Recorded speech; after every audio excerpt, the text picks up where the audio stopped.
Soy Ignacio Rivera, que está detrás de Academia del Paisaje, junto con Noel Kingsbury y Ángeles Casares.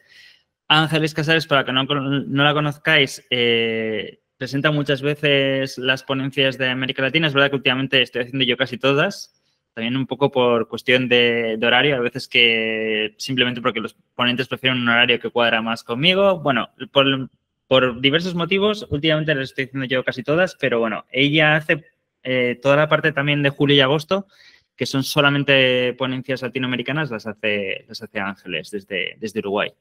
Y dicho esto, quiero dar también las gracias a nuestro patrocinador, Cultielta, que lleva 2 años patrocinándonos y estamos muy agradecidos por el patrocinio. Y dicho esto, dejo el paso a Ana y Alejandra para que hagan su presentación de Polen Paisaje.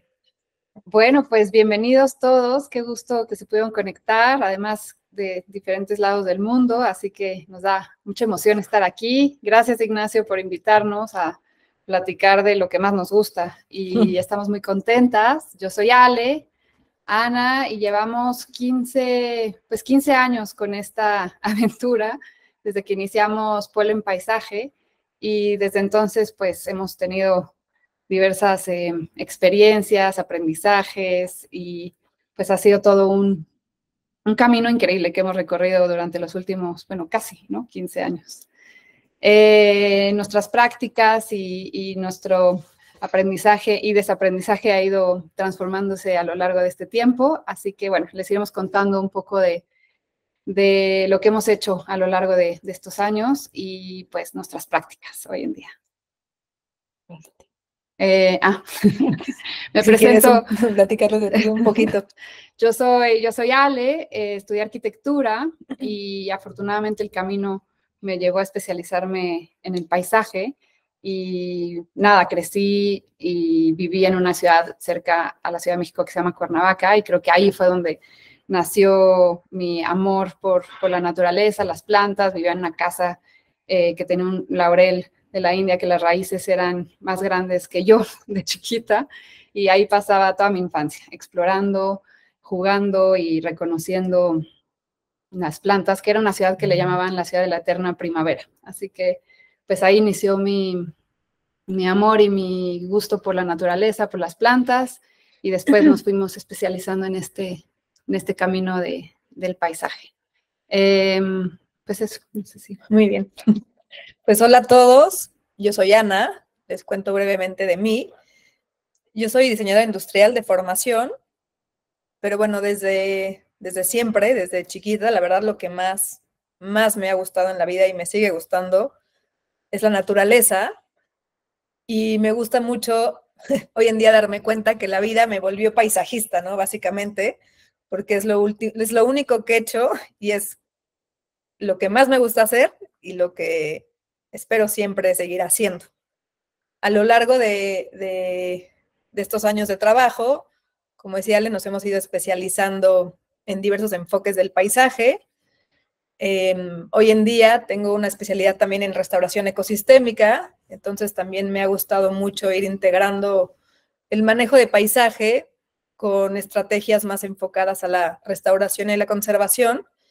Y como bien decía Ale, es muy interesante y muy bonito incluso irnos dando cuenta cómo con el tiempo vamos transformándonos y madurando, y también, como bien dijo, desaprendiendo, y entonces es lo que queremos también hoy platicarles, ¿no? Cómo es una experiencia real y de la práctica del paisaje desde 2 personas de carne y hueso que lo hacemos diario, en donde también nos gustaría contarles los tropezones que nos hemos dado, que también nos han hecho, pues, repensar y reevaluar ciertos enfoques y ciertas formas de hacer paisaje, y es precisamente lo que venimos hoy a compartir con ustedes, ¿no? Una plática sobre nuestra práctica y nuestro quehacer diario. Nuestros aprendizajes y desaprendizajes. Y bueno, nos gustaría mucho empezar esta plática con una pregunta que podría ser muy obvia, pero en sí, pues, ¿qué es el paisaje, no? Porque tiene múltiples significados y múltiples interpretaciones de acuerdo desde qué disciplina o desde qué punto lo estemos analizando. Y entonces, para abrir justo esta plática, nos gusta mucho pensar el paisaje tomando desde varios enfoques, también desde la ecología, el analizar que en sí el paisaje es la unión de mosaicos de diferentes ecosistemas. Y nos parece maravilloso el poder pensar esto porque justamente el paisaje nos permite eso, conocer diversos ecosistemas, entender las conexiones que existen entre ellos, entender los ecotonos y cómo a través de un proceso creativo podemos nosotros, los paisajistas, llevarlo a cabo. Y esta es una pregunta que nos parece muy importante, o sea, ¿por qué el paisaje es importante en nuestros días, ¿no? Y de verdad que creemos que la arquitectura de paisaje puede ser una herramienta de agente de cambio, ¿no? Y nos gusta vernos como seres de cambio, seres de que pueden ser catalizadores y que podemos ayudar a acelerar esos procesos en situaciones en espacios que estén degradados o perturbados, y vernos a los humanos, ¿no? Como un agente de cambio positivo en lugar de un agente destructor, ¿no? Somos aceleradores y podemos impulsar estos cambios a través de nuestras prácticas y de las herramientas que hemos ido adquiriendo con el paisaje y potencializarlas. Y vale la pena que, de manera muy breve, igual cada uno y también ahorita, pues sí reflexionemos sobre el contexto que estamos viviendo y enfrentando actualmente, ¿no? Hablando de desafíos socioambientales y cómo justo a través de estrategias de paisaje y del manejo de paisaje podemos mitigar o rehabilitar o acelerar dichas condiciones para un mejoramiento, una regeneración. Entonces, sí estamos convencidas de que hoy en día el paisaje adquiere mucha mayor importancia, siempre pensándolo interdisciplinariamente, porque debemos trabajar desde diferentes frentes, ¿no? Y es así como realmente podemos llegar a resultados integrales exitosos que realmente perduren a lo largo del tiempo y puedan ir generando los objetivos deseados. Sí, nos interesa mucho crear nuevas formas de relacionarnos con la naturaleza, ¿no? Cambiar estos paradigmas, cambiar como muchas costumbres que tenemos de cómo nos relacionamos nosotros, los seres humanos, con la naturaleza, y en lugar de tener esta separación, crear este vínculo donde coexistimos, ¿no? Donde creamos espacios de coexistencia y vernos como estos seres que podemos acelerar y hacer estos cambios para mitigar pues todos los desafíos que vienen en este futuro próximo. Y bueno, al final, con las imágenes que vamos mostrando, mientras también vamos entrando en contexto, cómo vamos tomando de la propia naturaleza realmente los mayores conocimientos y aprendizajes que principalmente se dan a través de la observación profunda, ¿no? El paisaje es salir al campo, es salir a la práctica, es salir a la observación, es experimentar, porque al final la naturaleza no tiene una receta exacta, ¿no? Y eso es también lo que nos gusta. Es una práctica muy flexible y muy dinámica que nunca es lo mismo, ¿no? Cada proyecto. Entonces, claro que también se vuelve siempre un nuevo reto y un nuevo desafío, pero que si lo vemos desde afuera, pues todo está conectado, ¿no? Al igual que la naturaleza y al igual que nosotros humanos, siendo parte de la naturaleza, ¿no? De pronto es interesante cómo podemos sentirnos como si fuéramos ajenos o como si fuéramos espectadores, y la realidad es que somos parte de. Y entonces, al final, estos proyectos de paisaje, aunque sean escala pequeña o enorme, pues significan un beneficio, digamos, a todos los seres y a todos los ciclos que van a conjugarse en este paisaje. Y a través de la práctica, pues cómo podemos ir sensibilizándonos y volviendo a acercarnos a la naturaleza, ¿no? Sobre todo las ciudades grandes y el bullicio diario, sí va generando fragmentación y ruptura, ¿no? Nos desarticula con los orígenes, pues, de la naturaleza. Entonces, cómo a través de ciertas dinámicas, de ciertos cuestionamientos que tenemos que irnos haciendo, podemos ir generando de nuevo este vínculo más estrecho con la naturaleza, que va a permitir que haya un mejor equilibrio, ¿no? Entre todo, entre desarrollo, entre conservación, entre ciudad, entre campo, ¿no? Estos polos opuestos que debemos lograr encontrar un punto de equilibrio. Y algo que nos hemos enfocado mucho y que nos interesa es en lograr visibilizar y revalorizar la práctica y la profesión de la arquitectura de paisaje, ¿no? Creemos que si desdibujamos esas fronteras entre disciplinas, ¿no? Y trabajamos no solo multidisciplinariamente, sino interdisciplinariamente, podemos lograr proyectos que estén, pues, mucho más integrados, mucho más que coexistan con su entorno y que tengan como este valor del entendimiento realmente del sitio, ¿no? Y aquí, perdón que me regrese un poquito en la presentación, pero me gustaría que fuéramos viendo juntos estas láminas, porque al final van mostrando algunos de nuestros proyectos, pero también van mostrando la diversidad de contextos. Uy. ¿Qué pasó? Hola. ¿Nos escuchan, Ignacio? Sí, os escuchamos. Es que de pronto me salió que se había conectado, conexión. se había perdido la conexión. No es para ningún momento. Perfecto. Bueno, lo que comentábamos, cómo vamos mostrando la diversidad de contextos en los que nos ha tocado fuertemente trabajar y cómo es que logramos, literalmente inspirándonos de la naturaleza, ¿no? Abstraer ciertos patrones, ciertas guías, ¿no? Ciertos ejemplos que realmente hemos visto en la práctica para llevarlo al interior de los proyectos. Entonces, bueno, vamos a ir viendo aquí ejemplos de algunos proyectos. Este que vemos ahora es un proyecto que hicimos en Puerto Escondido, en donde sí nos interesa que se sienta integrado al entorno desde el uso de los materiales, la selección de comunidades vegetales y todo lo que lo rodea. ¿Quieres ir comentando este? Bueno, más adelante. Sí, ese es un proyecto que hicimos aquí en la Ciudad de México, en el Pedregal, y una característica que nos gustó mucho enfatizar es la piedra volcánica del sitio. A cada lugar al que llegamos, pues es muy importante que entendamos realmente el valor ecosistémico que tiene el sitio y resaltarlo, darle un lugar más protagónico y a través del paisaje, a través del diseño, a través de todas nuestras prácticas, exaltarlo, mostrarlo y además utilizar, claro, una paleta vegetal que se adapte a las condiciones, pues, características del sitio, ¿no? Y del contexto.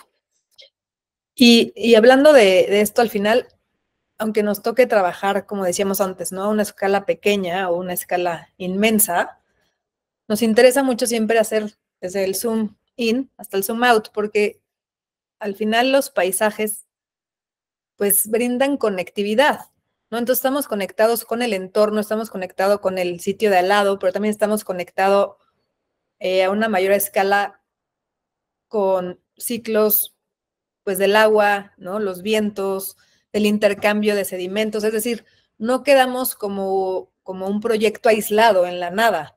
Entonces nos interesa mucho siempre poner también en primer plano, ¿no? Esta transformación que va a generar este proyecto de paisaje, también qué significa para alrededor y para los propios, pues, comunicación entre fauna, entre microfauna, entre especies, ¿no? Las relaciones interespecies son muy importantes para el análisis de nuestros proyectos. Y bueno, claro, esto no lo hemos hecho solas Ana y yo. Llevamos 15 años desarrollando estos proyectos con diferentes facetas y diferentes personajes.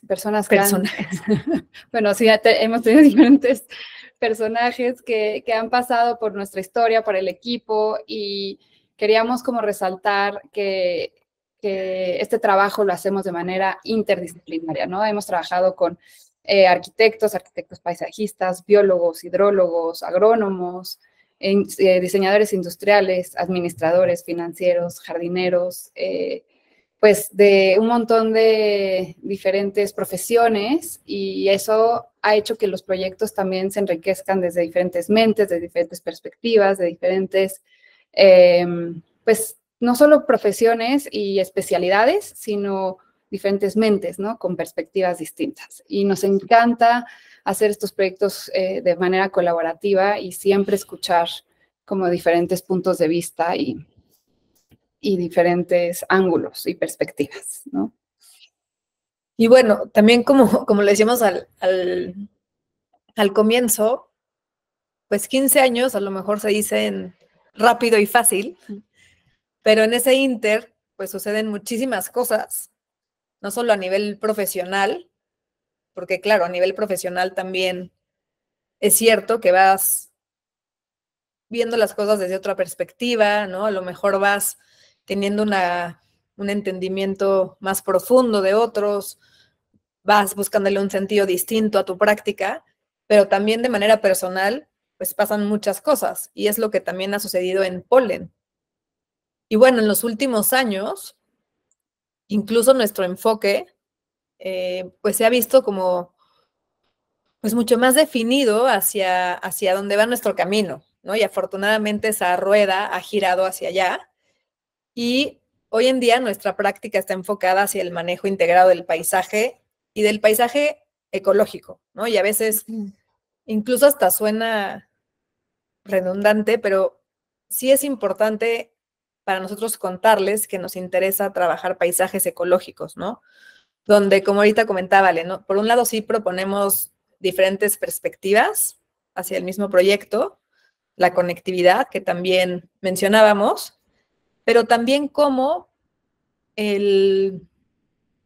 pues, el tomar todos los factores que conjugan en el sitio nos van a permitir llegar a un proyecto integral realmente, ¿no? Entendiendo el agua, entendiendo el suelo, entendiendo los vientos, entendiendo realmente las comunidades vegetales, las comunidades de animales, de insectos, también a los asentamientos humanos, si es que están cerca, las comunidades aledañas, también cómo se está avistando el futuro de ese sitio, ¿no? Entonces es importante que desde todas estas visiones, pues podemos llegar a un proyecto integral. Nos hemos dado cuenta que, bueno, la curiosidad es el valor más preciado que tenemos, ¿no? Somos mentes curiosas que siempre estamos analizando, explorando desde lo micro a lo macro. No sé, yo, por ejemplo, tengo una afición de recolectar. Siempre voy buscando hojas, voy analizando las plantas, voy recolectando para entender desde la fisiología y la anatomía de los seres que estamos observando, sus particularidades y por qué están ahí, cómo están ahí, entendiendo cada sitio y su relación con todo, ¿no? Con el agua, con la tierra, con todo lo que acaba de mencionar Ana, pero yo creo que la base y un ingrediente muy importante en nuestra práctica, en nuestro día a día y en el paisaje tiene que ser la curiosidad, ¿no? La comprensión responde a mentes curiosas y siempre estamos explorando, analizando, aprendiendo, desaprendiendo. Nos ha pasado en estos últimos, ¿no? 15 años que algunas cosas que aprendimos en algún momento o algunas prácticas que hacíamos antes. Los últimos 5 años. Bueno, los últimos 5. No, o sea, las hemos ido transformando, cambiando y evolucionando a través de también prácticas y aprendizajes y como un laboratorio, con prueba y error. Como que últimamente nos hemos quitado un poco ese miedo de probar, de explorar, de ver qué pasa y abiertas a que igual funciona, igual y no. Lanzamos semillas, lanzamos plantas, lanzamos cosas que de pronto estamos pues experimentando y probando que puede funcionar. Sí, es un hecho que somos, la verdad, mentes inquietas. Y yo creo que eso también caracteriza al equipo que conforma Polen. porque también, digo, pensemos que llegamos a sitios nuevos, ¿no? Y al cabo de, pues de poco tiempo tenemos que adentrarnos. Claro que muchas veces con ayuda de colaboradores locales, pero sí es cierto que un factor es siempre el querer estar analizando, observando, saliendo a caminar, ¿no? Realmente entender el sitio de manera real, ¿no? Mucho más tangible. Por supuesto que nos enfocamos mucho en hacer una investigación profunda, pero ¿de qué manera al llegar al campo podemos ir cruzando los datos con la realidad, ¿no? Y eso también nos va dando, pues, respuestas a veces mucho más acertadas. Y otra cosa que realmente, pues, nos hace tomar decisiones es, de verdad, la intuición, ¿no? Hay muchas veces que simplemente al al llegar a una obra, ¿no? Que va a terminarse, pues esas últimas decisiones se toman de manera intuitiva, más espontánea, ¿no? El paisaje es, claro, no hay que tener una planeación, no estoy diciendo que no, ahorita vamos a ver todo lo que hay detrás, pero también se tiene que percibir y dejar ver y leer y escuchar la voz interna al final, ¿no? Que tenemos todos los participantes del equipo y que de verdad el 100% de las veces nos dan las respuestas correctas. El arte de descubrir y que somos muy chismosas también. Y bueno, aquí para ir contándoles, vamos a hablarles de varios proyectos con algunos ejemplos, sobre todo para irles contando el desarrollo y cómo vamos desenvolviendo los proyectos, ¿no? Aquí, este fue un proyecto que desarrollamos, que nos invitaron en Dubái, y hicimos el análisis de cada zona, de cada ecorregión, y de hecho creo que hay conectadas varias personas con las que colaboramos en este proyecto, que fue hicimos unas alianzas increíbles donde diferentes especialidades y mentes nos ayudaron a investigar desde el desierto, el arid forest, los oasis, descubrimos que los oasis son totalmente antropizados y que tenemos en nuestro imaginario que el oasis pues es algo que aparece en la naturaleza y en realidad es un humedal. El oasis es un sistema productivo en el desierto y es antropizado. Entonces empezamos a explorar desde los diferentes sistemas que encontramos en esta región, la parte también cultural, toda la paleta vegetal tan diversa que encontramos y resiliente que aguanta estas condiciones adversas, y fuimos desmenuzando cada una de ellas y sus peculiaridades para poderlas después integrar en los proyectos, ¿no? Desde analizar el viento, cómo forman las dunas, cómo se van formando y cómo van creando estas formas que, si se fijan en la parte, no sé si ven aquí el cursor en la presentación, ¿no? Sí, sí lo vemos. Ah, perfecto. ¿Cómo se van creando a través del viento? Porque propusimos una zona de desierto en el proyecto y era necesario entender desde el viento cómo iba a conformar este paisaje y usarlo a nuestro favor, ¿no? La vegetación que crece, que el sistema radicular y las raíces, cómo se desarrollan en este tipo de ecosistemas, y los elementos que hemos ido encontrando característicos desde la parte social, ambiental e histórica, ¿no? del sitio. Y nos gusta, nada más, desarrollar como este tipo de gráficos que nos ayuda a entender, a ir sacando fragmentos, irlos clasificando para después poderlos integrar a todo el desarrollo del proyecto. Y digo, justo que vemos esta lámina, y creo que es un perfecto ejemplo para mostrar en realidad lo complejo que puede llegar a ser un paisaje, ¿no? Porque al final, por un lado sí depende de la historia del lugar, pero también vamos mezclando paisajes culturales, como en este caso el jardín árabe, ¿no? Que responde más a justo a un paisaje cultural hecho conscientemente por el hombre, pero que también nos va hablando de la historia del sitio, de las especies del sitio y de los intercambios que hay a través de la historia en el mundo de las especies vegetales, que también es maravilloso, ¿no? Y cómo todo esto, pues, se conjuga con los paisajes naturales que tenemos en la zona, y no solamente en hablando de este proyecto en Dubái. Eso sucede en todos los proyectos. Entonces nos interesa mucho y nos gusta mucho poder analizarlo de manera pues sistémica, ¿no? ¿Cómo podemos entender la historia del sitio, el contexto social, incluso el contexto económico y político, si es que, bueno, siempre tienen que ver, más bien, siempre.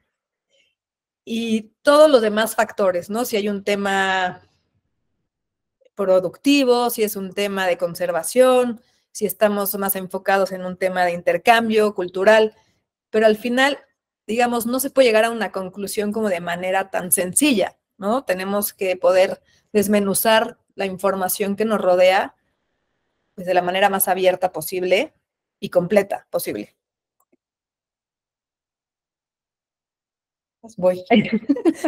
Bueno, pues de las cosas que más nos gusta, y lo mencionamos antes, pero lo vuelvo a decir, es justo la diversidad de ecosistemas y de paisajes en los que nos ha tocado trabajar.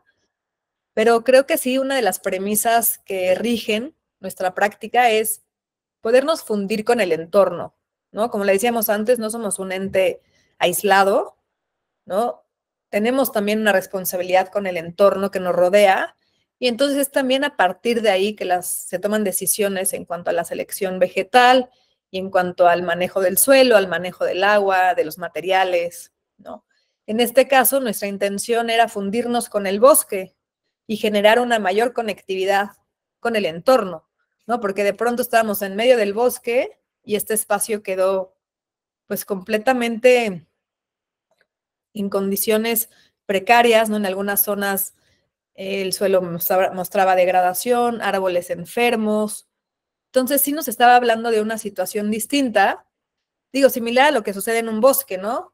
Un bosque maduro también va dando pie a, pues a bosques jóvenes, ¿no?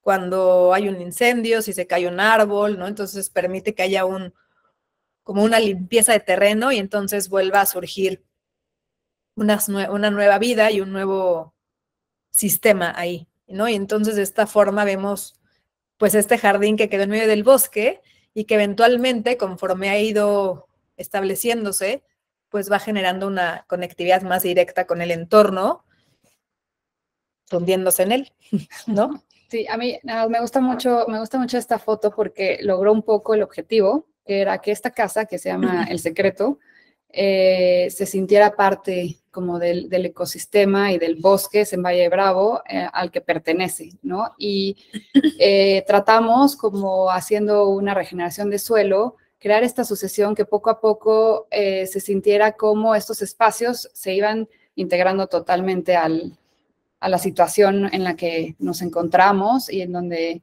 hicimos este proyecto, ¿no? Y aquí digo, como que es un paréntesis, no es precisamente nuestra práctica, pero también es importante mencionarlo porque luego hay batallas que hay que escoger también con los proyectos y con los clientes. Aquí nos pasó, por ejemplo, con el área de césped que ven ahí. En nuestro imaginario de proyecto, nuestro proyecto no tenía áreas de césped realmente, ¿no? Y empezó a hacer un estira y afloje con el cliente, también hasta que nos dimos cuenta de algo que nos hizo pues aterrizar un poco los pies en la tierra, en el cual como que comprendimos de manera muy dura, así como un cubetazo de agua fría y que parecería obvio, pues que al final quien iba a vivir esa casa es el cliente, no nosotros, y que no solamente las decisiones del paisajista son necesariamente las más válidas desde ese sentido en el que él va creando la historia de su casa, ¿no? Donde realmente el que va a estar ahí es esta persona. Y entonces, ¿de qué manera incluso al abrir el diálogo y permitir, pues también que haya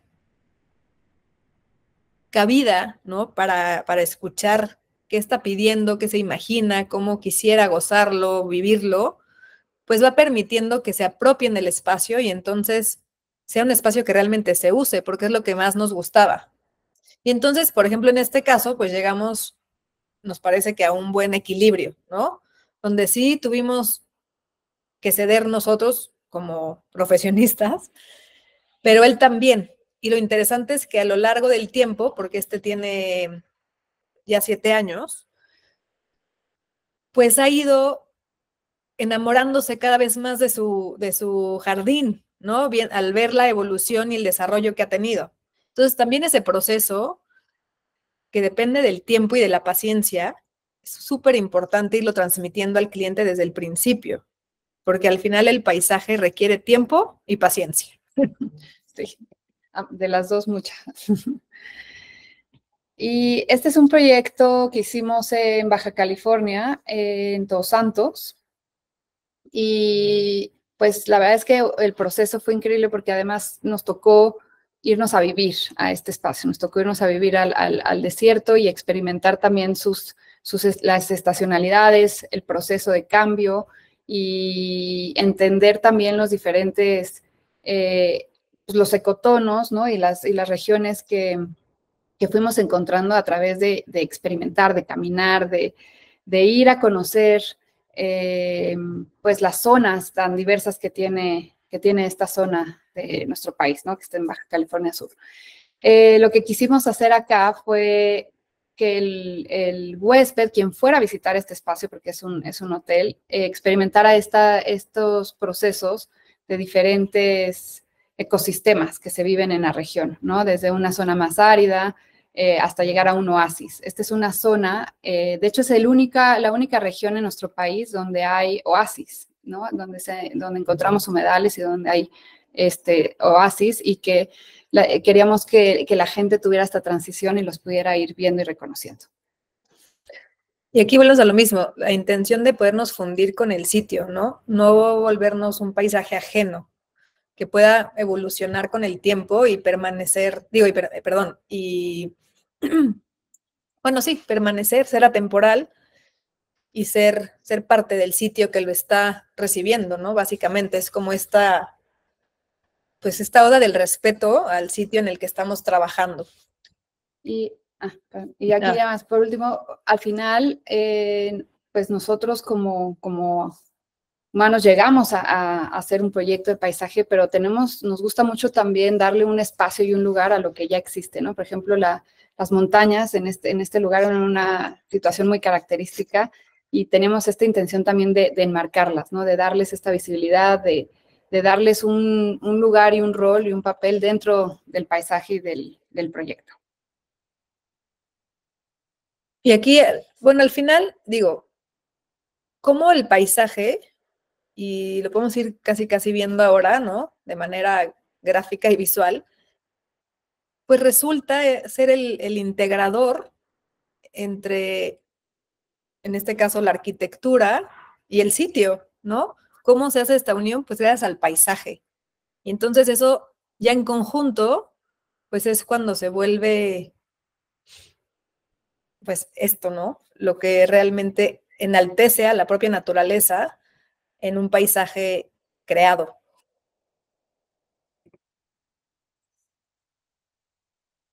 Bueno, ¿y a qué nos referimos con manejo integrado? Aunque ya lo hemos venido platicando, pero es justo, ¿no? El poder entenderlo de manera integral, ¿no? Un sistema complejo como lo es, ¿no? Un entendimiento más profundo que permita considerar a los humanos, a los animales, a la microbiología, ¿no? A los ciclos de la naturaleza, pero siempre nos interesa que se pueda transmitir en sintonía con un marco filosófico, un marco teórico respaldado por la investigación y conceptual, porque dentro de Polen le damos mucho valor también al proceso creativo para que el proyecto realmente de donde nace esto, desde un concepto que surge en la oficina, se va desarrollando, se va nutriendo a través de la investigación para poderse materializar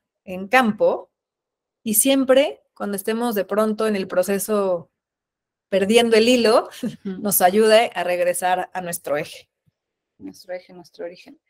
Y algo súper importante es que nos gusta hacer este análisis, ¿no? De lo macro a lo micro. Siempre hacemos este análisis a nivel territorial y nunca nos quedamos en los límites del terreno o donde vamos a diseñar, sino que el entendimiento del contexto, siempre volteamos para arriba, para abajo, a los lados, entendiendo, por ejemplo, de dónde viene el agua, cómo escurre, cómo llega, cómo el agua tiene memoria, ¿no? Y siempre nos gusta mantener como esa idea, porque en lo que hacemos sí es muy importante dejarla fluir, dejarla pasar, infiltrarla. El manejo integral del agua en los proyectos es súper importante, y para poder realmente integrarlo necesitamos entenderlo desde un zoom out, ¿no? A nivel territorial, y saber que lo que hacemos genera eco, ¿no? Cómo a través de nuestra práctica y nuestros proyectos vamos a generar cierto eco donde queremos que lo que nosotras hacemos y diseñemos tenga repercusiones pues positivas en el entorno en el que estamos trabajando, ¿no? Entonces, un poco esta gráfica representa esta idea de que no solo nos quedamos en los límites donde pues nos toca diseñar o que nos invitan a participar, sino que siempre hacemos como ese zoom out y nos vamos desde la escala territorial a analizar todo el contexto, a hacer un análisis mucho más micro, ¿no? Pues ya ahorita vamos a ir viendo desde el suelo y cosas de la microbiología. Exacto. Sí, al final el paisaje sí promueve conectividad, y por eso, pues, incluso qué especies pongamos, es muy importante analizarlo, porque pues esas semillas se van a dispersar, van a volar, y entonces ¿a dónde van a llegar, no? O qué consecuencia podrían generar. Entonces también ahí entra ahí un sentido de responsabilidad en la práctica del paisaje. Así que bueno, esto es un poco de investigaciones y análisis que hemos hecho desde, ¿no? Lo macro, lo micro, el análisis del suelo, del viento, de la edafología, la climatología, y pues entendiendo también en el contexto la vegetación existente, ¿no? Ese siempre es un indicador muy importante de qué ha ido evolucionando, cuál es la vegetación que ha existido en el sitio, ¿no? Vegetación nativa, autóctona, e incluso pues vegetación exótica que se ha adaptado al sitio o que también forma parte cultural de los espacios, que hay que también entenderlo y ver cómo integrarlo a los proyectos desde un entendimiento muy general, ¿no? Pues sí, desde un zoom out y desde un análisis como a nivel muy territorial. Y al final, digo, volvemos un poco a lo mismo, ¿no? Para algunos será muy obvio que se hagan estos estudios tan macros, y para otros dirán, ¿pero para qué? Pero es maravilloso cuando vas viendo que la naturaleza te da ciertas respuestas, ¿no? Es decir, por ejemplo, si estudiamos la topografía de un sitio y los escurrimientos y los ríos y la cuenca, subcuenca o microcuenca, pues entender por qué justamente ese tipo de vegetación surge en la ladera o en la parte más baja, que pasa en el valle o qué pasa en la punta. Y entonces de ahí realmente se pueden tomar decisiones pues más analizadas y pensadas acorde al proyecto y su futura evolución y al entorno. Cuando les platicamos, por ejemplo, de este proyecto en Dubái, hicimos un análisis exhaustivo, bueno, del viento, ¿no? De cómo funcionaba el viento, de dónde venía, cómo pues movía la arena, y algo que descubrimos, que aprendimos en todo ese desarrollo e investigación para este proyecto fue, por ejemplo, que el desierto, aunque parece de pronto que es estático, las dunas se pueden llegar a mover más de 2 o 3 metros, ¿un metro? Bueno, como 1 metro, 3 metros de un día a otro, ¿no? Y el poder del viento y cómo usarlo, todos estos factores siempre pues a nuestro favor, ¿no? Y cómo trabajar con la naturaleza en vez de en contra. Y así todos estos estudios también hidrológicos, ¿no? Entendiendo, pues a veces no vemos el agua porque está en el subsuelo, ¿no? Cómo son los ríos subterráneos, las cuencas, las subcuencas. El tema del agua en el paisaje es importantísimo, y tenemos que entenderlo en todas sus etapas, todos sus niveles, porque además nos interesa mucho siempre pues hacer un manejo integral del agua, ¿no? Y cómo restaurar los ciclos y cómo ayudar a través de las prácticas y a través de un manejo integral del agua, que los proyectos puedan se autorregulen con el tiempo, ¿no? Y que tengamos como un manejo pues mucho más crítico y mucho mejor al entender pues cómo funciona el agua en el sitio en el que llegamos, que cada lugar tiene particularidades muy distintas, ¿no? Por ejemplo, aquí en Dubái, pues hicimos todo este análisis de la cantidad de agua que había, pero en el subsuelo, ¿no? Y cómo la íbamos a utilizar y cómo íbamos a reinyectarla también, ¿no? Sí, aquí digo, con lo que ahorita va mencionando Ale, como que es importante poner este énfasis en que al trabajar en paisaje, trabajamos con muchos ciclos naturales a la vez, ¿no? El ciclo del agua, o sea, no podemos fragmentarlos, ¿no? O desarticularlos, ¿no? El ciclo del agua, los ciclos biogeoquímicos de la naturaleza, incluso el ciclo de los, bueno, no el ciclo, ¿no? El movimiento de los sedimentos. Y como el agua, pues, donde hay agua hay vida, ¿no? Al final el agua va a ser la fuente de vida. Entonces, como entendiendo el elemento más vital en el sitio al que llegamos, vamos a poder realmente entender cómo se desarrolla la vida en ese sitio, ¿no? Donde hay condiciones muy diversas, ¿no? En Dubái, por ejemplo, sí puede haber en ciertas zonas mucha agua en el subsuelo, pero tiene alto nivel salino, ¿no? Entonces, también te va dictando ciertos ejes de decisión o de actuación. Entonces, a lo que voy es que la propia naturaleza y el propio sitio te va dando esas pautas de actuación en el paisaje.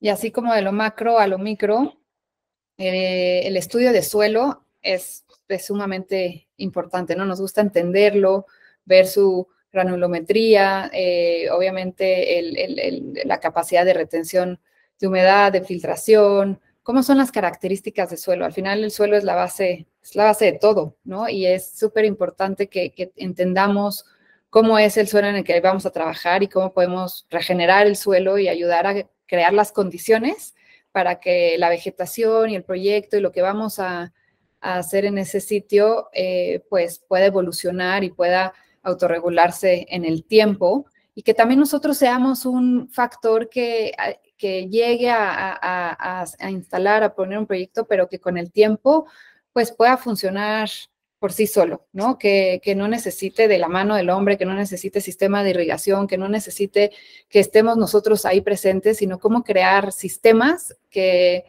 se autorregulen y que funcionen en un mediano o largo plazo por sí solos. Exacto. Sí, y con el suelo incluso lo primero que nos gusta hacer es observarlo, sentirlo, o sea, porque al final entender su composición física, digo, claro que hacemos análisis de suelo, no vayan a creer que nada más así, pero es que a lo que voy es que ese es el primer acercamiento que tenemos con el sitio y el que nos va dictando ciertas pautas. Entonces sí hay que tener ese tiempo, esa paciencia y esa dedicación y atención a observar y a tocar y a recorrer el sitio. Y por eso justo esta frase que nos encanta y que es completamente real, que nos gusta distinguirnos por siempre estar experimentando e inspirándonos de la propia naturaleza. Digamos que la naturaleza es nuestro gurú, ¿no? Siempre acudimos a ella, pues, para todo, para inspirarnos de ella, para aprender de ella. Al final es como nuestra gran maestra que nos enseña y nos instruye qué hacer y qué no hacer. Al final de ahí viene toda nuestra inspiración, todo nuestro aprendizaje y pues emulamos lo que sucede en ella, ¿no? Y tratamos de crear estos espacios donde pues creemos estas condiciones para que ella solita, porque tampoco es que tengamos que hacer mucho, pueda desarrollarse, hacer en casos donde esté degradado y pongamos planta pequeña, hacer una sucesión ecológica o que se generen como estos microclimas, ¿no? Donde pues pueda el proyecto evolucionar. Y en esa imagen, digo, también mostrar pues, lo fantástico de hacer paisaje. Este proyecto es el mismo que mostramos antes del hotel en Todos Santos.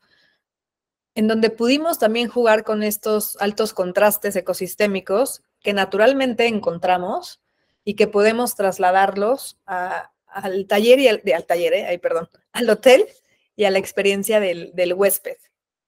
Y volvemos a lo mismo, ¿no? Como aquí el agua se vuelve el elemento central y el elemento que articula todo el proyecto. Aquí la idea también es la gente cuando va a esta región, que es una zona árida, es una sorpresa encontrar, ¿no? Estos humedales y estos ojos de agua. Como que tenemos en nuestro imaginario que el desierto son zonas que no hay presencia de agua, ¿no? Que no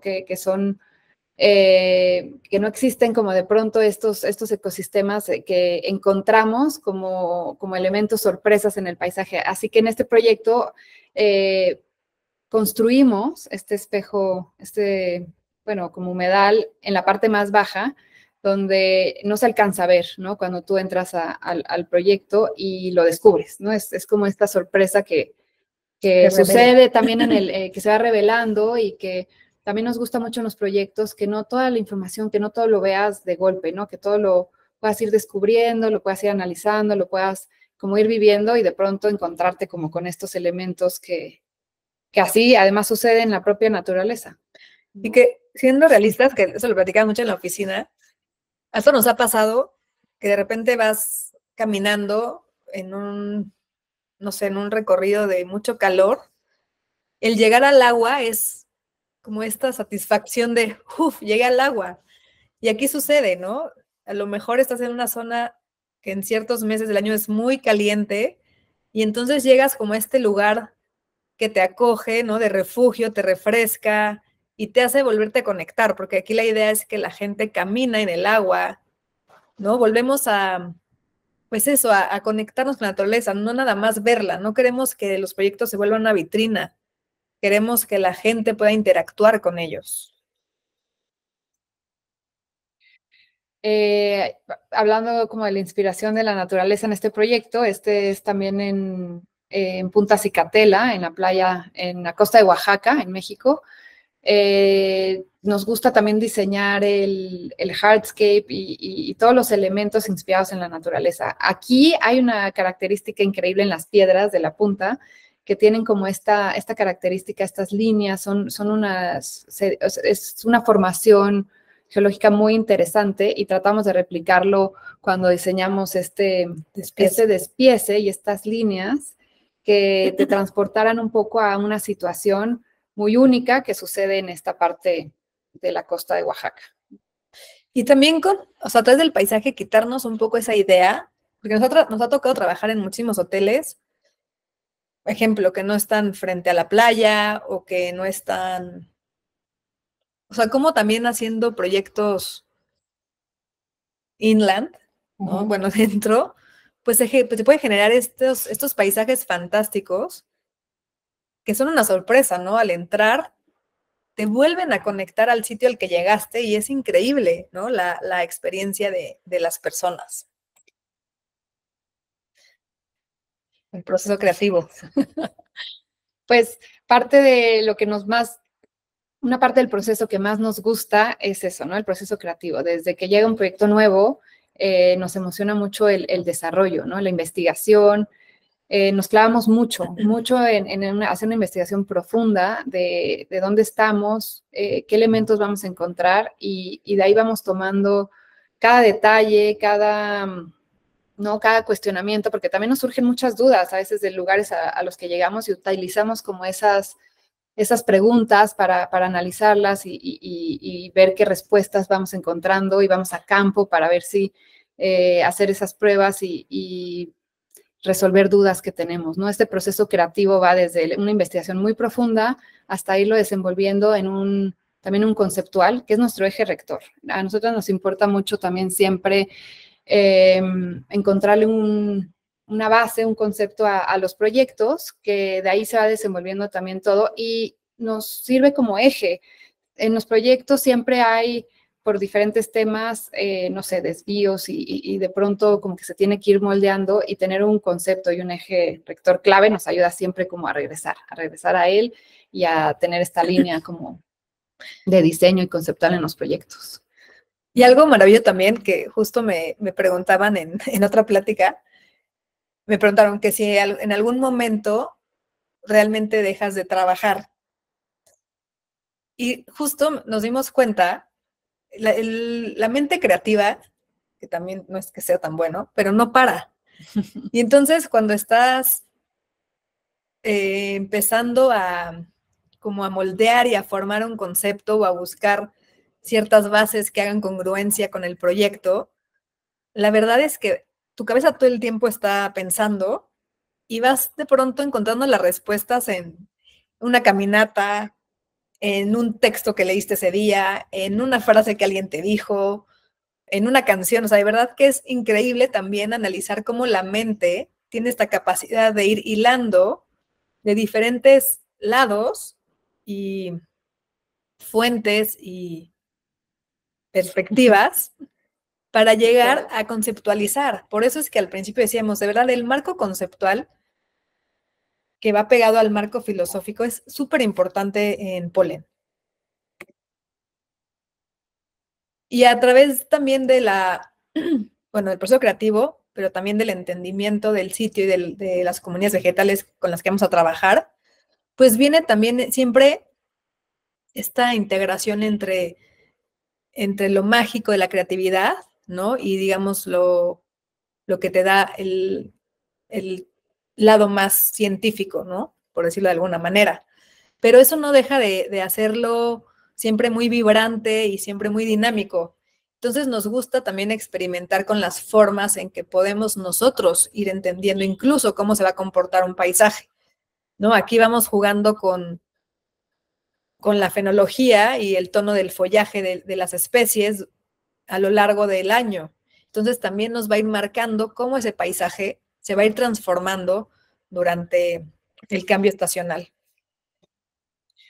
Sí, y comprender, por ejemplo, nos pasó, ¿no? Cuando estuvimos en Baja California una temporada, cuando ejecutamos el proyecto, ahí en la temporada de estiaje, el paisaje se convierte café, ¿no? Hay estas tonalidades de grises, de café, y es muy bonito también. Tenemos que aprender a entender que el paisaje tiene estas temporalidades, que la fenología es importante para el proceso de las plantas y que es muy bonito también apreciar los momentos en donde no todo está verde y donde no todo está también en su esplendor máximo, y que usar eso como paisajistas y que podamos meter eso a nuestros proyectos nos da un valor, le da un valor al espacio al entender que en cierta época vamos a tener cierto tipo de floración, cierto tipo de especies que van a perder todas sus hojas, pero que en otras vamos a tener otras perennes y no sé, yo lo pienso de pronto como una orquesta, ¿no? Tenemos como ciertos elementos que se van a ir prendiendo, apagando, esta música, ¿no? Que va a ir sonando y que no siempre es igual, y a mí me parece que es muy bonito como ese cambio que se puede generar en los paisajes, y que si lo entendemos, lo podemos usar a nuestro favor de cómo lo representamos y cómo lo exaltamos, ¿no? Y ahí, justo agregando a lo que comenta Le, porque ha sido cuestión de largas pláticas también en la oficina, pero cómo a través de esta comprensión y sensibilización hacia el cambio estacional en el paisaje, también nos va como humanos, como que aterrizando a los ciclos de la vida y a quitarnos esta idea de que todo es inmediato, todo es picando un botón, ¿no? Al final la inmediatez y el querer ver todo verde como si fuera una escenografía en la naturaleza no existe. Y que también esto nos sirva de recordatorio para nuestra propia vida, ¿no? El tener esos momentos de pausa, ¿no? De reflexión, de introspección, de descanso, y que entonces así podamos aprender a revalorizar a la naturaleza en sus diferentes y múltiples visiones. Bueno, y otro sentido, nos gusta también experimentar con técnicas, ¿no? La verdad es que usamos diversas técnicas para representación, a veces a mano, a veces mixta, a veces digital. También por lo mismo del proceso de exploración y también para que nunca lleguemos a aunque usamos a veces imágenes más realistas, por decirlo así, pero no llegar a un render fotorrealista que la verdad es que queda completamente alejado de la realidad del paisaje, ¿no? Porque no puedes poner 10 árboles exactamente iguales, ¿no? O todos los arbustos verdes perfectos. Entonces, tampoco nos gusta generar falsas expectativas, ¿no? Nos pasó que vamos a tener unas visitas a ciertos proyectos y decíamos, también es importante que se puedan, pues, ver los proyectos como están ahora, en la época de sequía de México, ¿no?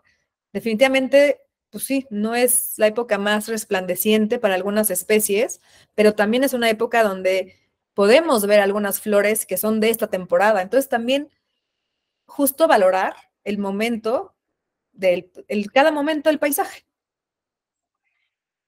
Sí, es importante. De pronto hacemos ilustraciones donde se muestra el paisaje en época de lluvia, no en época de seca, que a diferencia con algunos, por ejemplo, renders de arquitectura, ¿no? Que muestra algo más estático. En el paisaje es importante justo mostrar su estacionalidad, ¿no? Su cambio y que no siempre se va a ver, no siempre se va a ver igual. Y siempre incorporar estos elementos del agua, de la fenología como va cambiando, el hardscape, y siempre estamos probando. O sea, al final, como les decíamos, es un laboratorio, no solo a la hora de meter las manos a la tierra, sino cuando queremos gráficamente representar los proyectos. Entonces, jugamos con ilustraciones, con collage, con dibujos a mano alzada, con Photoshop. Nos gusta mucho también explorar desde la forma en la que vamos a contar un proyecto y lo que queremos comunicar y cómo lo queremos comunicar. Y eso es un proceso también muy, muy divertido, ¿no? Que hace que esa parte gráfica también sea un componente más en los proyectos y que expresa lo que queremos lograr con los proyectos de paisaje, que son vivos, van cambiando y que van evolucionando y que no son perfectos, ¿no? Nunca lo van a hacer. Y que a veces nos damos cuenta, ¿no? Hacer un esquema o un croquis a mano, un boceto así libre, de pronto es lo que te da más información y llegas más al punto. Entonces también valorar esos momentos de cómo transmites una idea de la cabeza al papel, ¿no? Entonces, bueno, aquí vamos viendo también ejemplos de esta vista del oasis del proyecto de Dubái. Como siempre, eso sí, no tratamos, ya ahora sí lo hacemos siempre. Es que antes era tratamos y ya ahora sí nos volvimos más estrictos, pero siempre integramos a la fauna gráficamente, ¿no? Porque siempre estaba mencionada en la investigación, en las presentaciones, pero nos dimos cuenta que al no visibilizarlas gráficamente, muchas veces el cliente sí definitivamente como que lo desconecta, ¿no? Paisaje creen que son plantas, pues no, paisaje es todo un sistema complejo en el cual pues también vienen incluidos animales e insectos. Y animales también los humanos, porque somos del reino animal. La fauna y la microfauna. Y además, como ponemos las láminas con las comunidades vegetales, ponemos estas láminas también de la fauna, ¿no? Y luego nos gusta mucho también hacer esta interconexión de especie, de flora y fauna y de cómo atraemos cierta fauna a los proyectos con diversos o específicos, más bien específicos árboles o arbustos, ¿no? Que atraen no sé, ciertas aves, ciertos mamíferos, ciertos reptiles, y que con quien estemos trabajando entienda que es importante para el desarrollo de los paisajes que la fauna esté presente y atraerla, ¿no? Y eso, que también como que el cliente se alegre si se encuentra una abeja y se alegre si llegó una araña y se alegre si, de verdad, y si vio hasta un pequeño roedor. Y también pensar que realmente para que haya un equilibrio en un paisaje, pues se requiere también de un depredador, ¿no? Y entonces ahí es donde se vuelve un poco más complicada la relación humana, pero al final es necesaria, ¿no? Puede ser a lo mejor un ave que sea el controlador de los roedores, por ejemplo, pero sí es importante que podamos comprender también la importancia de las especies reguladoras y de las especies que forman la estructura, ¿no? Sí, justo por ejemplo en las ciudades tenemos el gran tema de las ardillas, ¿no? Porque no tienen un depredador y además bueno, por lo menos aquí en México utilizan los cables de la ciudad como su periférico libre, entonces antes pues, los coches eran el depredador en las ciudades y ahora ni siquiera porque utilizan las vías citadinas para conectarse de un punto a otro y pues Se vuelven plagas. se vuelven una plaga y no hay quien las regule. Y bueno, pues al final aquí, justo, ¿no? Queremos que el paisaje se vea como un ingrediente más para que podamos trabajar de la mano con otras disciplinas de manera interdisciplinaria para generar esos proyectos mucho más ricos, más nutridos, mucho más pensados y que al final se entienda que todos vamos a trabajar por el mismo objetivo.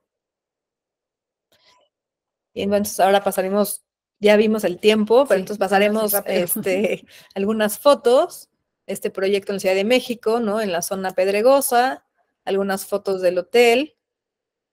Aquí también para poder entender, pues, el trabajo que hay tras bambalinas para llegar a esto. Cómo vamos estudiando de manera De lo macro macro a lo micro. micro. Y esto, de verdad, muy importante para nosotras, el ser coherentes y ser firmes.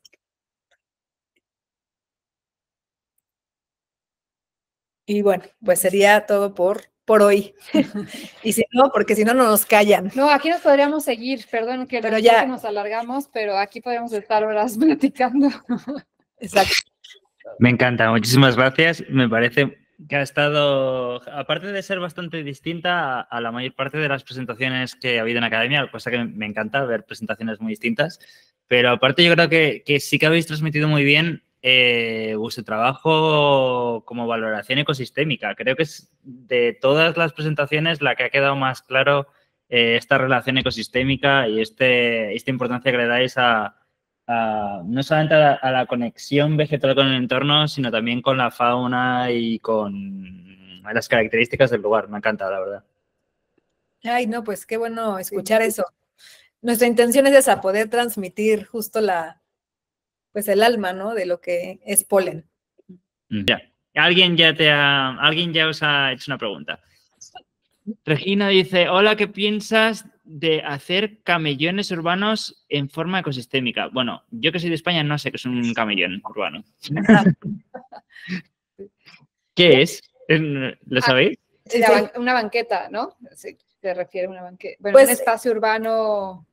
El camellón lo que pasa es que divide dos calles. Exacto. Es la banqueta que queda en medio de dos calles. Por donde... Como un bulevar, decimos aquí. Vale, ya entiendo. Sí, ok. Sí. Pues ahora que lo preguntas, justo estamos trabajando ahora en un proyecto de camellones. Sí. Y es muy, bueno, nos parece muy importante porque al final funcionan como corredores biológicos. También son captadores de agua. Entonces, en este sentido, estamos proponiendo un paisaje resiliente que también sea un jardín de lluvia para la época de lluvias. No, de hecho son espacios súper importantes en la ciudad y por lo pronto aquí en la Ciudad de México, donde son zonas que pueden permitir esta reinyección de agua al subsuelo, ¿no? En esta ciudad que además es muy importante, nos estamos hundiendo y sacamos mucho más agua del subsuelo de la que reinyectamos. Entonces estos camellones a través de jardines de lluvia, de diferentes comunidades vegetales, ayudamos a que esa agua de lluvia, en lugar de que se vaya al drenaje, ¿no? Y se vaya, que acabe en el mar, se pueda reinyectar al subsuelo y además se pueden proponer comunidades vegetales de baja necesidad hídrica. Entonces ayuda a las alcaldías a que la cantidad de agua, por ejemplo, aquí en México que utilizan pipas y utilizan una cantidad de agua absurda para regar espacios públicos, baje considerablemente, ¿no? A través de un buen manejo de paisaje y una selección de comunidades vegetales que ayude a bajar o casi a anular el riego, ¿no? Y va un poco de la mano de lo que platicábamos de entender estacionalidad, ¿no? Que no esperemos ver que todo siempre esté verde y que todo siempre esté con el follaje completo, sino que aprendamos a que los camellones también pueden tener esta estacionalidad y que las plantas respondan a a los meses y a la época también de estiaje, ¿no? Pero sí, conclusión, son espacios muy importantes en tema de permeabilidad y en tema de valor ecológico dentro de las urbes. Exacto. Vale, otra pregunta. Hola, chicos, ¿ahí me escuchan? Sí, Samuel. ¿Qué tal? Bueno, quería hacerles una preguntita rápida, no sé si se pueda. Sí, claro. Sí. Ya ven que nos mostraron el sistema que utilizaron para hacer el oasis acá en el hotel en Todos Santos. Quería precisamente saber cuál fue el método constructivo y si te requiere alguna clase de mantenimiento. Es que me levantó mucho la curiosidad, entonces quisiera conocer un poquito en este específico. Te doy la razón y de hecho le iba a preguntar yo también, o sea que me ahorras la pregunta. Sí, es que está bastante interesante. 2 por 1.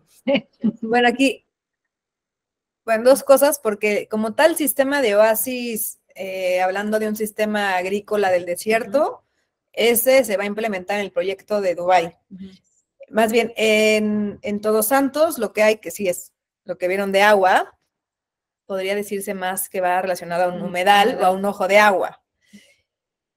El sistema constructivo, la verdad es que la base principal fue el manejo de tierra, porque justo a través de los movimientos de tierra fue que generamos, diferentes niveles y pues generamos lo que sucedería naturalmente en la zona baja de una montaña, ¿no? De una ladera, que va a ir captando el agua en la parte más baja.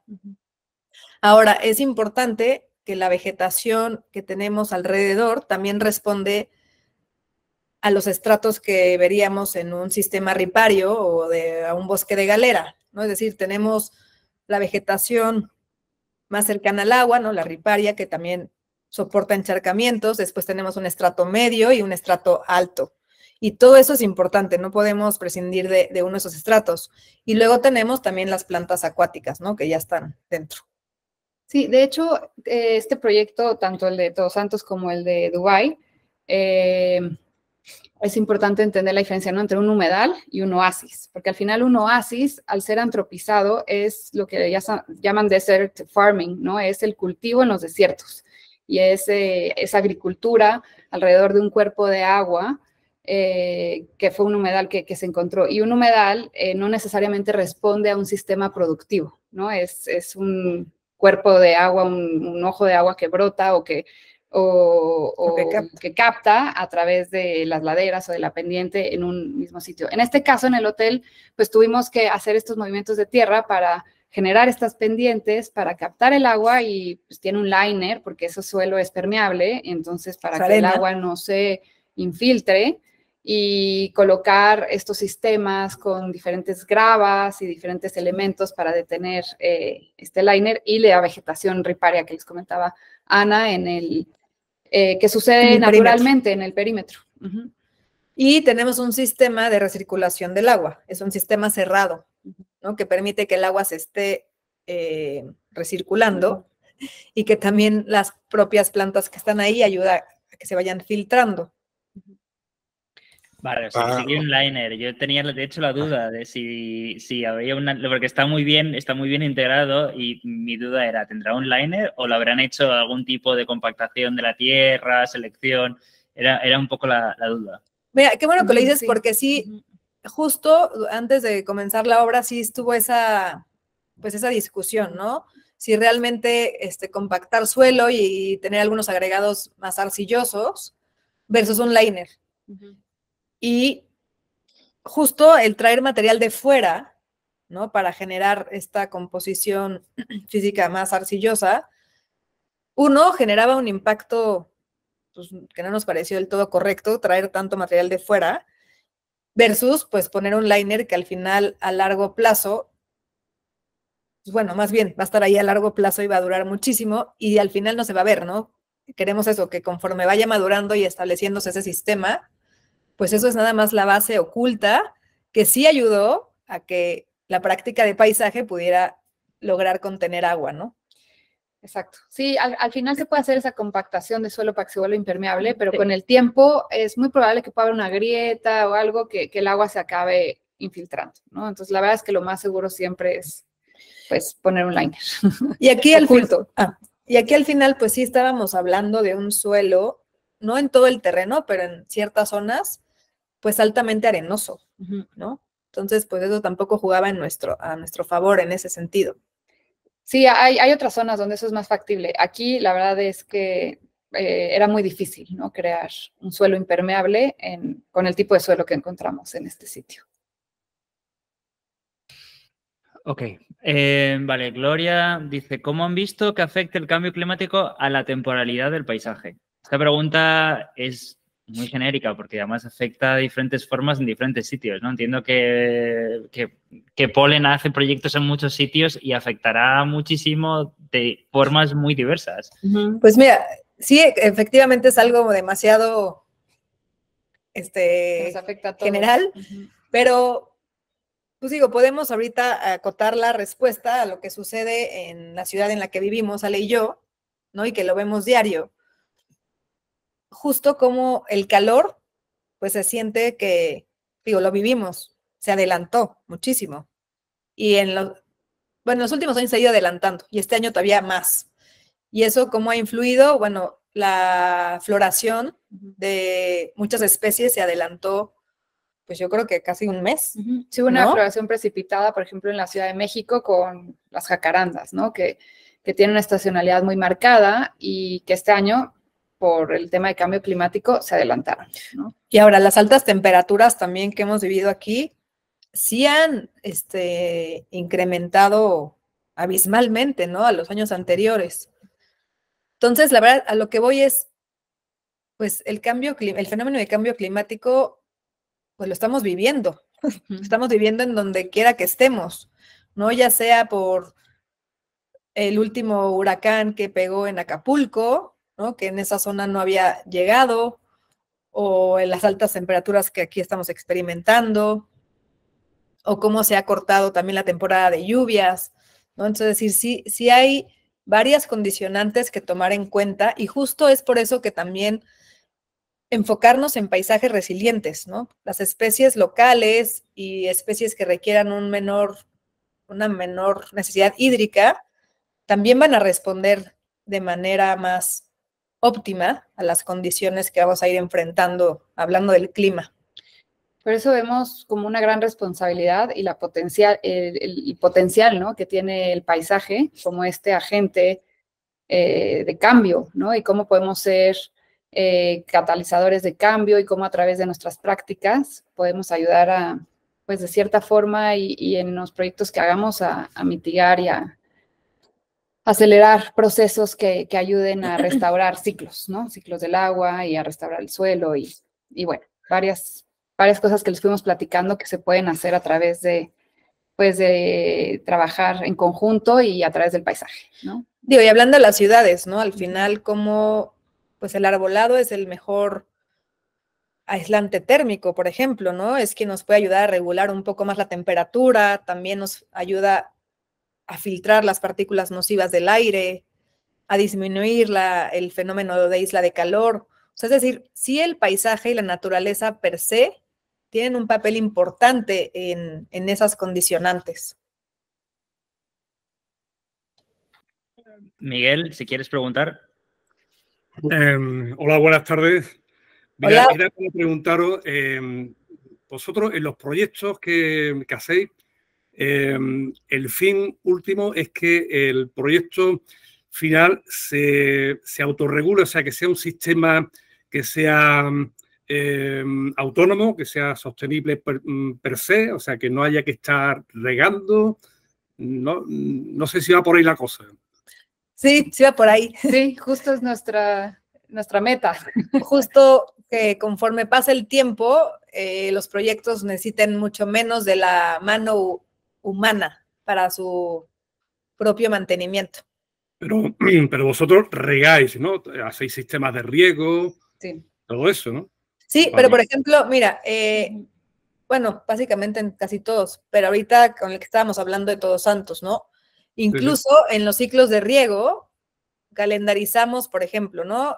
Los primeros meses, esta frecuencia, dependiendo también, ¿no? En la época de calor, bueno, lo subimos, pero a lo que voy es, durante el primer año que se está estabilizando el sistema, tenemos ciertos parámetros de riego que al siguiente año vamos disminuyendo.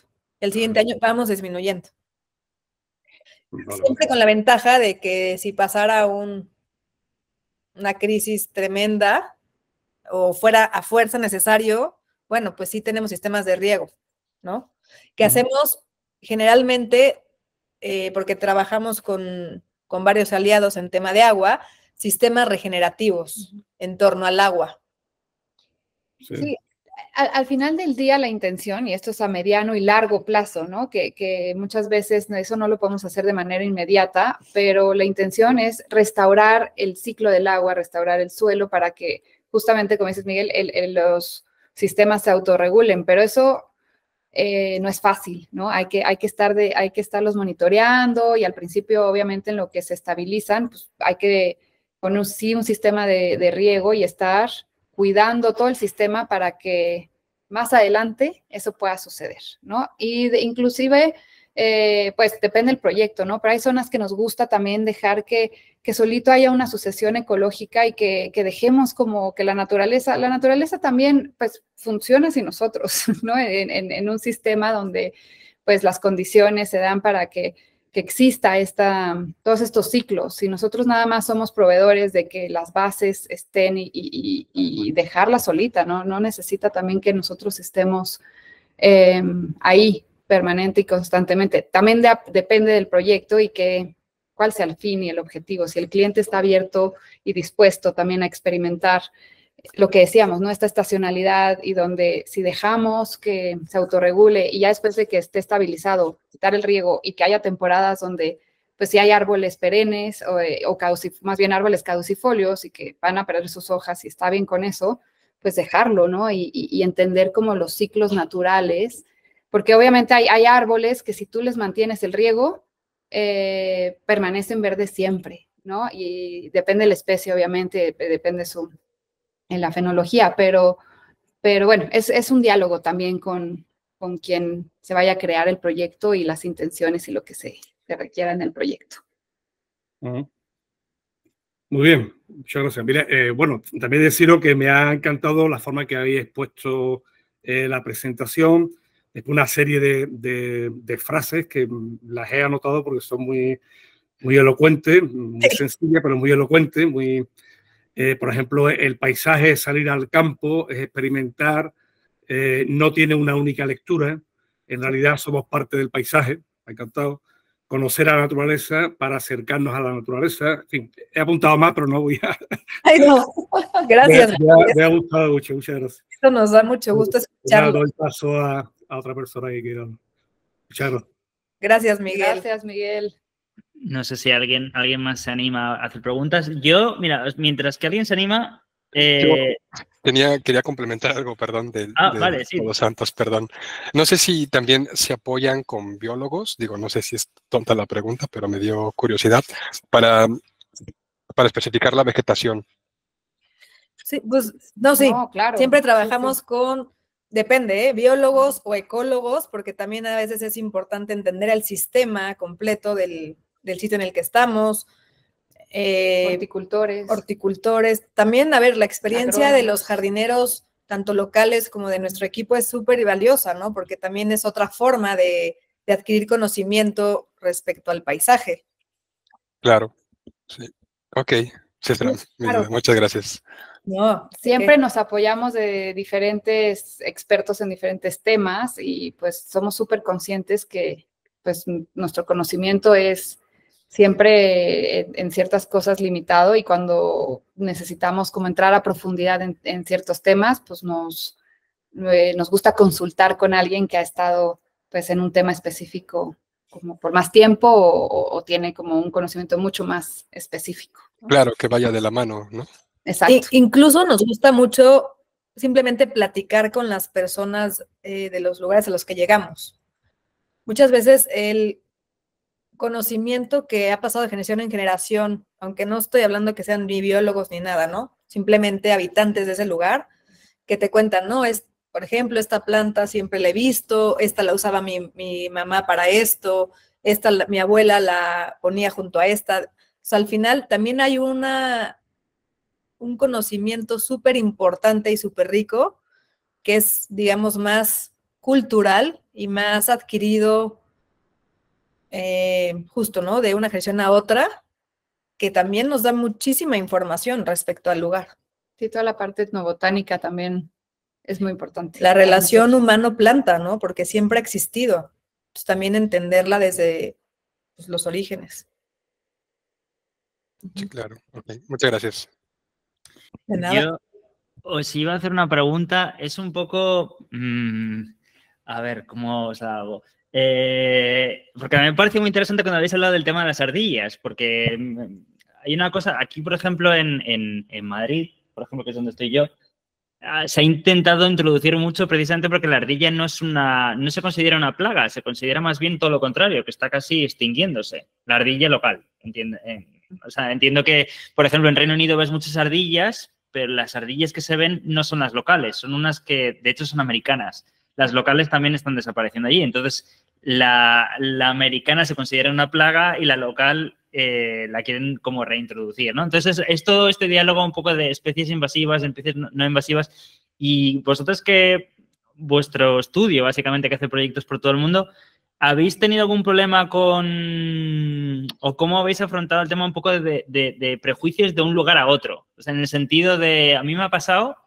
está trabajando para alguien que ha hecho un proyecto fuera y que me ha costado o ha habido como cierto conflicto porque plantas que nosotros consideramos invasivas allí son locales, pero como que no las querían utilizar porque tenían ya ese prejuicio un poco de... No sé si habéis lidiado con este tipo de problemas. Sí, y eso no solamente en otros lugares del mundo, aquí también. Sí, aquí mismo. Porque también es interesante cómo incluso, bueno, etiquetamos todo, ¿no? Los humanos, pero nos ha pasado, ¿no? Es que esa planta, no nos la pongas, es barata. Eso, pues eso, ¿qué quiere decir, no? Una planta barata, ¿eso qué? O la planta del terreno baldío, no la quieren.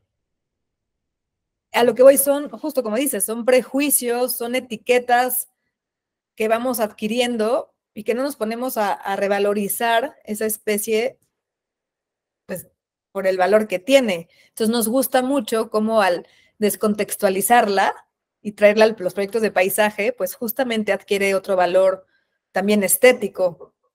Pero sí nos ha pasado, sí nos pasa en muchos proyectos. Es todo un tema, el tema de las plantas invasivas, ¿no? Invasoras y que no son autóctonas y de las plantas nativas y hay todo...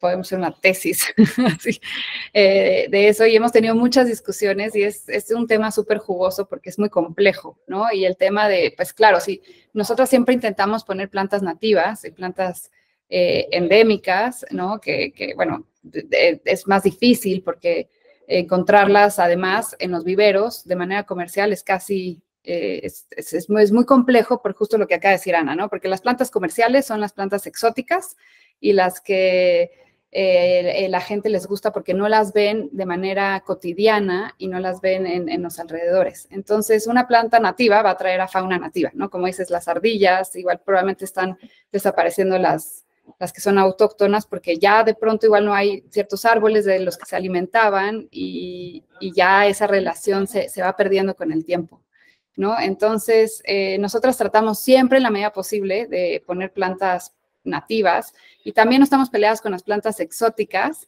si ya están adaptadas, si también traen un beneficio al proyecto y hay plantas que son súper importantes exóticas que para el paisaje biocultural, ¿no? Y para la cultura son muy importantes y que hay que también introducirlas y no tener, porque hay esta discusión, ¿no? Como de no, plantas que no sean nativas, ¿no? Pues no, o sea, no pasa nada, las plantas exóticas también aportan muchas otras cosas a los proyectos y al paisaje. Y por ahí escuché una vez algo que me gustó mucho, que es, no hay plantas malas tampoco, ¿no? O sea, ninguna planta es mala y luego hablamos de las plantas en otra plática, de las plantas vagabundas, ¿no? Las plantas silvestres, las pioneras, que mucha gente las cataloga como justo, ¿no? Como plantas que hay que, hierba mala, ¿no? Les llaman. Y pues no hay plantas malas, sino hay que entender su función, si son plantas pioneras y cómo están dentro de un sistema, ¿no? Y cómo funcionan. Pero sí, desde ese punto, no satanizar a ninguna especie, ¿no? Porque también depende en el contexto en el que esté. Exacto. Pero bueno, sí tratamos siempre de estar equilibrando el uso de especies locales, prioritariamente, pero siempre complementadas con introducidas, que ahí sí también, por ejemplo, ¿no? Si sabemos que una planta, sí, invasora en el sentido que, por ejemplo, pueda atraer a un polinizador exótico, que no va a permitir que se acerque un polinizador nativo, pues ahí sí podemos mejor decidir no usar ese tipo de especies, ¿no? Porque al final sí generan una fragmentación en lo que estamos nosotros generando, ¿no? Este equilibrio natural. Pero bueno, también quitándonos esos prejuicios de las plantas malas, ¿no? Y entendiendo que son malas, ¿no? Porque dependen dónde estén al final del día. Más bien eso es el quid de la cuestión, que depende de dónde estén. Pero yo te digo, a mí me ha pasado precisamente en proyectos fuera que la planta es nativa, pero precisamente como los diseñadores somos de fuera, hay un cierto prejuicio de utilizarla. Y es como, no, vale, será invasiva en 400 países, pero ahí no lo es. Entonces, hay un poco... Es curioso cómo también cuando trabajas un poco a nivel global, a veces es difícil romper estos esquemas mentales como que nos vamos como poniendo, como si fuera una especie como de coraza, ¿no? Que nos vamos poniendo encima y luego es muy difícil de... Sí. Hay un libro increíble que se llama El increíble viaje de las plantas, de Mancuso. Stefano Mancuso, y habla un poco de las plantas invasoras, ¿no? Y de cómo viajan y cómo llegan a estos lugares a colonizar, ¿no? Y habla y dice, bueno, yo voy a ser la voz de estas plantas que las han satanizado, ¿no? Yo les voy a dar un lugar y una voz y habla de ellas y es muy bonito como leer y entender desde justo, ¿no? Desde diferentes perspectivas y pues nada, ¿no? Entender que depende del contexto, el lugar y la situación, es como deberíamos de ver a cada planta. Por ejemplo, digo, ya para no más tiempo, pues que sí.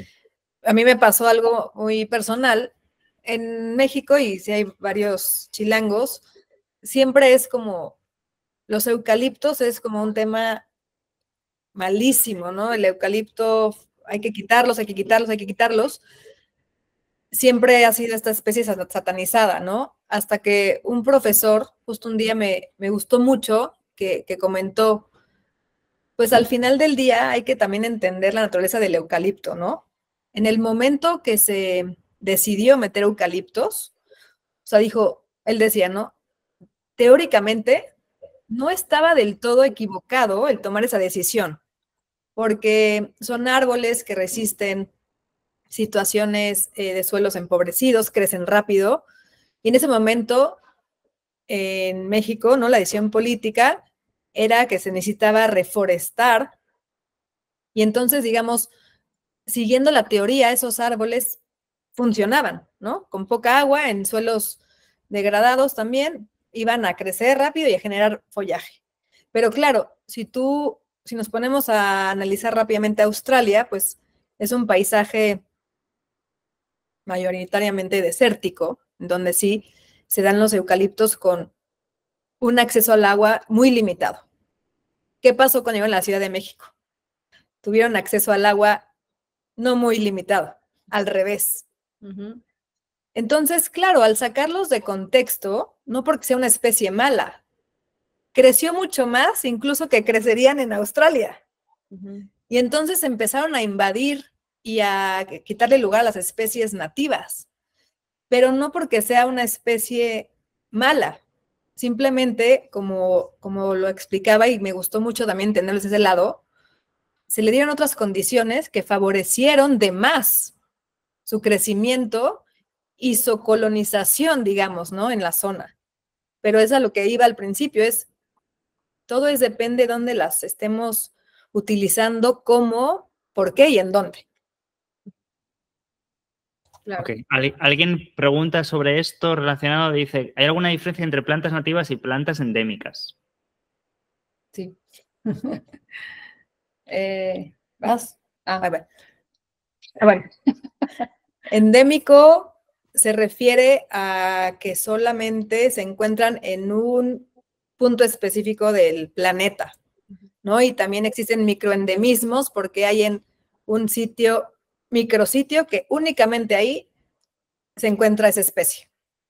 Nativas quiere decir que sí se encuentran en México, o sea, de manera autóctona, pero también pueden ser nativas de una zona de África, por decir algo. ¿Sí me expliqué? Sí, lo podría haber respuesto yo, pero bueno, está muy bien respuesta.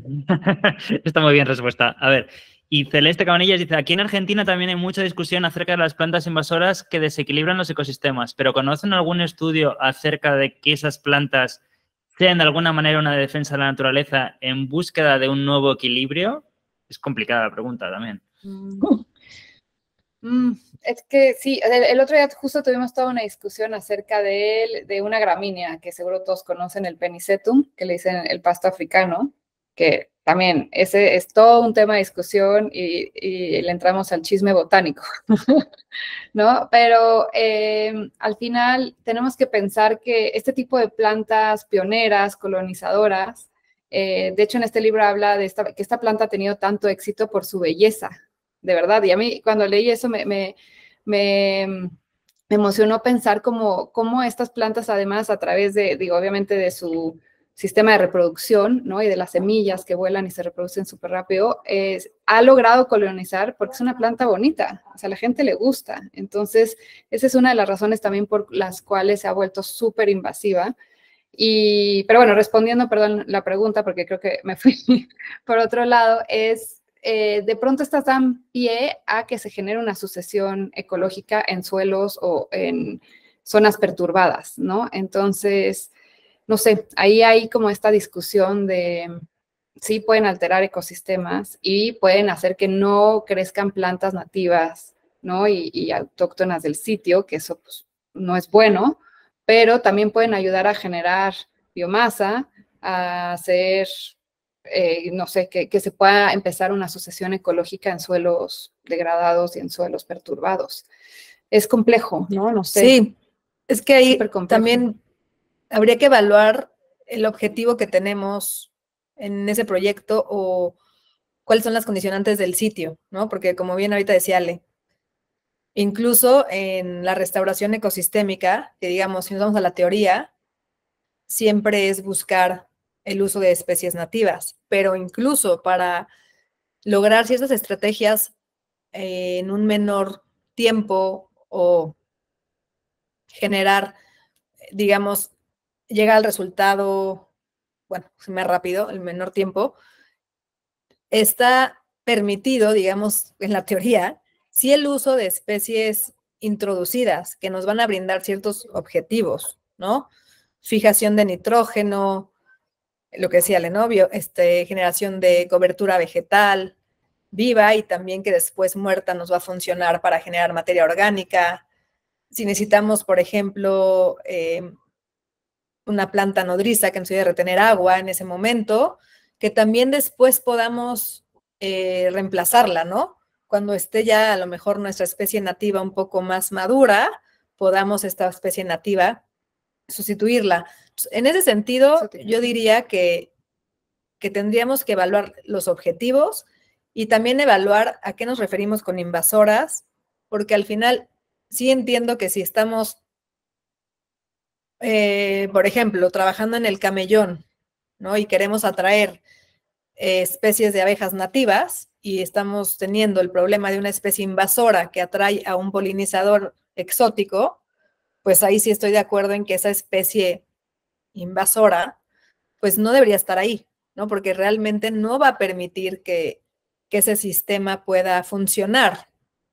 Entonces, también ahí hay un tema muy importante en torno a las especies reguladoras dentro de un sistema y a las especies que fungen como estructura, ¿no? Que dan refugio y que dan pie a a las especies que van a ir atrayendo, de vegetales y de fauna y de microfauna, y después a la especie reguladora, que va a permitir que ese equilibrio se logre.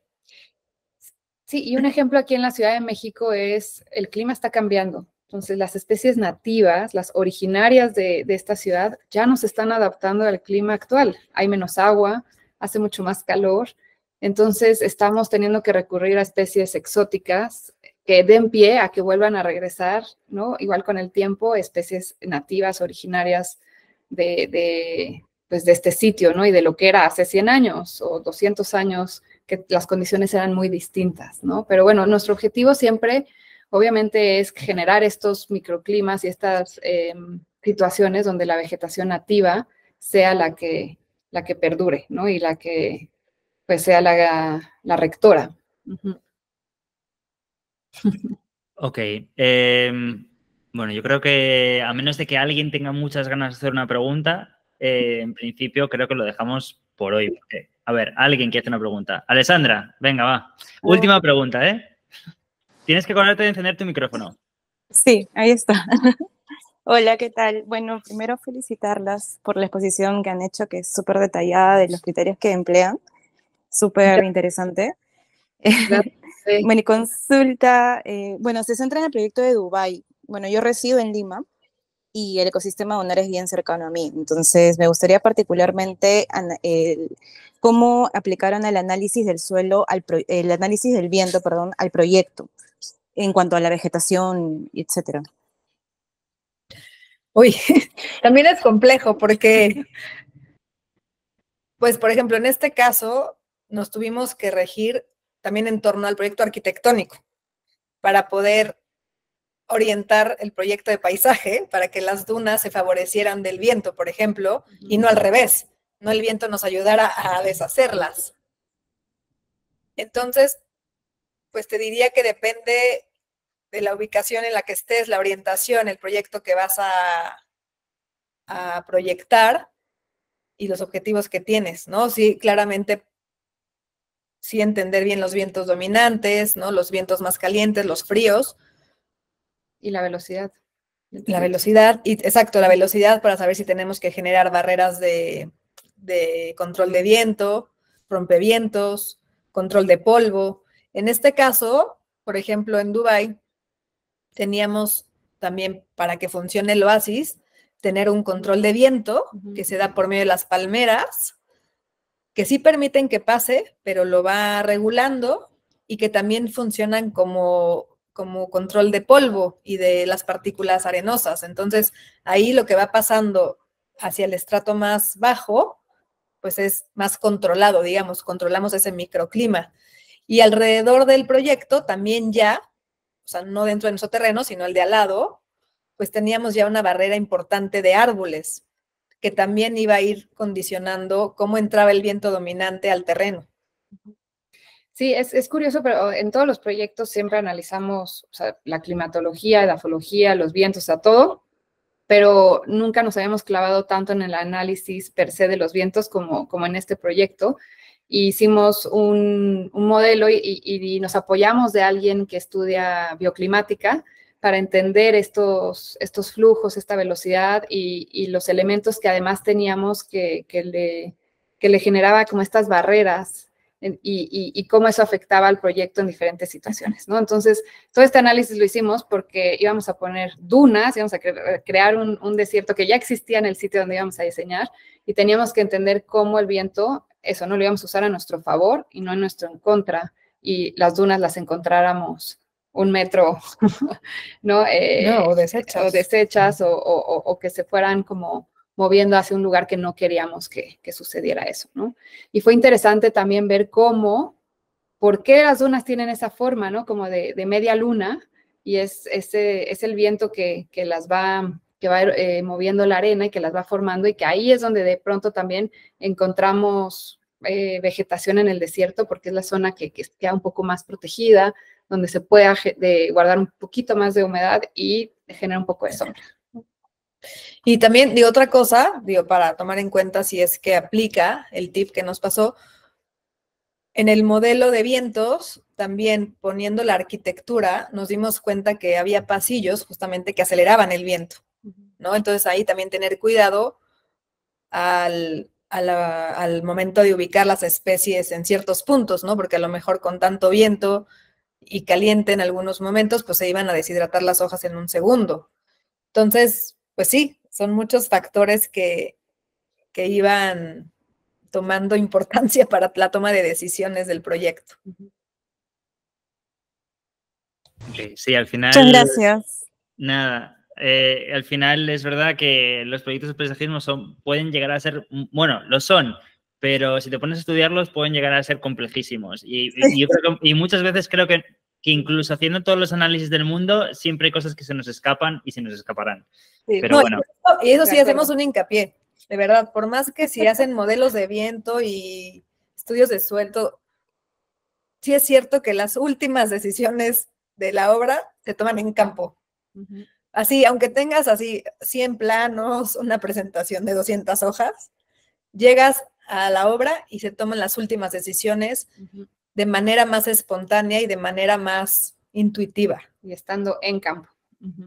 Sí, el secreto y lo que siempre decimos, de verdad, paisaje es salir, caminar, observar la práctica de paisaje, de verdad, la práctica del paisaje. Y con eso cerramos así, si no, aquí, o la última. No, está bien.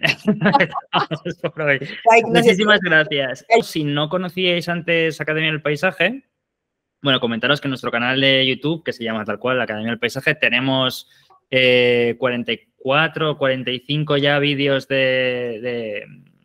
sobre paisajistas, tanto latinoamericanos como españoles. De México, de hecho, creo que sois las quintas. Me parece que Fernanda Rionda, Silvia Llano, Estudio Ome, perdón, siempre lo digo mal. Alguien más, Cruz Gali, o sea que hay unos cuantos. O sea que si queréis ver, de hecho tenéis otros mexicanos que ya han hablado antes, o sea que es muy interesante que les echéis un ojo si no habéis visto el canal. Y nada, yo os animo que si os gusta, os apuntéis a más cosas, os suscribáis a nuestro canal de YouTube y que si os interesa también la información, os apuntéis a nuestro newsletter que mandamos en principio una a la semana. Contamos tanto los cursos, los vídeos que ya están subidos para que sabéis exactamente cuándo, cuáles son las próximas actividades, todo este tipo de cosas. Entonces, nada, yo os animo a que participéis si os interesa. Y nada, dicho esto, agradeceros otra vez la presentación. Muchísimas gracias. Muchas gracias por la invitación. Gracias por este tiempo. Gracias a todos. Gracias, Ignacio, y gracias a todos por y escuchar. Gracias. Y por la paciencia. Gracias. Nos vemos.